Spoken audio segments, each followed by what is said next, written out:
They're not only operating in the night.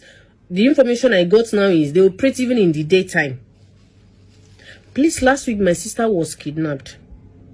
She entered the wrong vehicle. She was going to market to get food stuff around 6:30. If you stay in PH, you know that the distance between Rumibo and Rumokoro is not far. She stays in Rumibo. She wanted to go to Rumokoro to get some food stuff around 6:30. She entered wrong bus. According to her, she said when she entered the bus, her eyes was blurred. Then, before you know, she dozed off. When she realized herself, when she opened her eyes, she saw herself in the forest with some guys around her. So that same Saturday when they kidnapped her, around after 10, they called me. And they used a line to talk to me. When my phone rang, when I checked it was my sister that called me. So when I picked the call, she was crying, seriously crying. From the background, they snatched the phone from her. And the person said, "This is kidnapper. I called to tell you that we just kidnapped your sister." It was strange because that was the least thing I was expecting. I've been hearing the news online. I've been seeing people crying on TikTok here in Port Harcourt that this is what it's like. I didn't believe it. I was thinking maybe, some people, they just want to get views. They just want to be popular. Maybe they just want their video to go viral. Seriously, that was my belief when I came across some videos.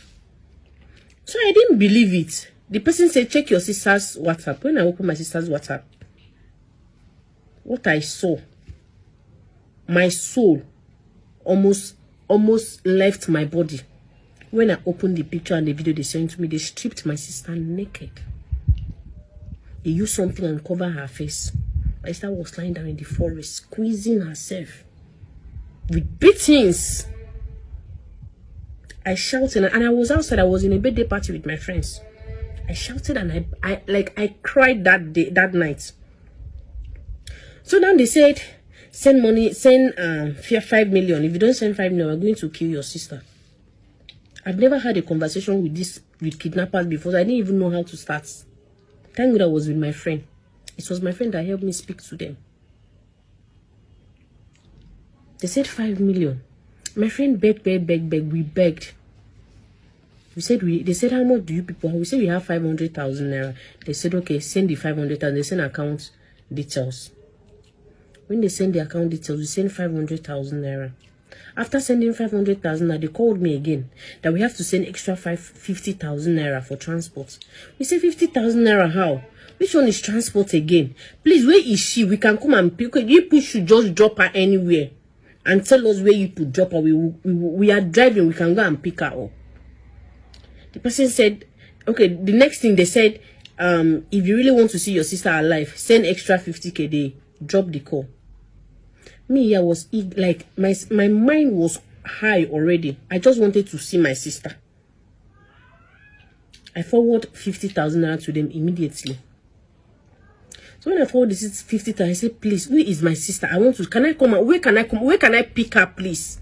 They dropped the call again. Like, throughout that night, they switched. My sister's number was not connecting. I could not sleep. And this thing I'm telling you, it was like to 12 already. I didn't even know where to go to. I could not sleep. They shocked. Like, oh my God, I could not sleep. So around in the morning, on Sunday morning, as early as 6 o'clock, I rushed to my sister's because I was thinking probably they might have released her that night, and maybe early in the morning she should be in her house. So as early as 6 o'clock, when I rushed to my sister's place, I didn't see my sister. I have to wait. We called the line. The line was not connected. My mind said to wait. I have to wait. It was after 9 o'clock in the night. Sorry, in the morning, that my sister came back. Guys, if you see my sister, the beatings that they use machetes to beat a woman on her back. According to my sister, they said they released her around after 2 in the night. When they released her, they gave her direction inside the front. She didn't know anywhere there. They gave her direction. When you are going straight, you enter. My sister said she just followed their direction, and she saw herself in the main road. She said she stood there for like extra 30 minutes. That was when she saw all this rescue team, this security rescue team, They drove close to her, asked her questions, and she explained what happened. Those people carried her that night. She stayed with those people till the next morning. It was in the morning they drove my sister from Igbo-Eche. They kidnapped my sister here in Port Harcourt. They took her to Igbo-Eche. They drove my sister from Igbo-Eche to her place, to her house that morning. I saw my sister. I was crying. They beat my, like, Jesus Christ. They beat my sister. I know what happened. After they collected the money, seized her phone, seized her wig, collected everything from her. They still withdraw 200 and something thousand from her accounts. And they still, if kidnappers should strip the woman naked, you should know what that means. They still did what they did. When I saw my sister, I had to rush her to the hospital. As I'm speaking now, my sister is still in the hospital, trying to recover because the trauma, she's traumatized. My sister will be lying down on bed. If a doctor or nurse, a male doctor or a male nurse is coming to check on her, she will just shake and be shouting because that trauma, that shock is still there. And it was not only my sister they kidnapped, it was two of them. My sister said the other lady, the family could not send money. They couldn't raise any money and send to them. They killed that lady in my sister's presence. They killed that lady. So I just want to say, God, I'm grateful, Father, because I've seen this kind of thing that even after the family send money, they still kill the person. It happened, I think, last month here in Port Harcourt. The family sent money, they still kill the person, and after 3 days, they took the person's corpse to this Rumuokuta. Is a popular flyover in PH, Rumuokuta flyover. When the victim's sister came online and was crying, I was like, God, is this thing happening in PH? Not until it happened to me. Please, guys, be very careful, please. When once it's 6 o'clock, just be in your, if you want to go to anywhere, use bolts, please.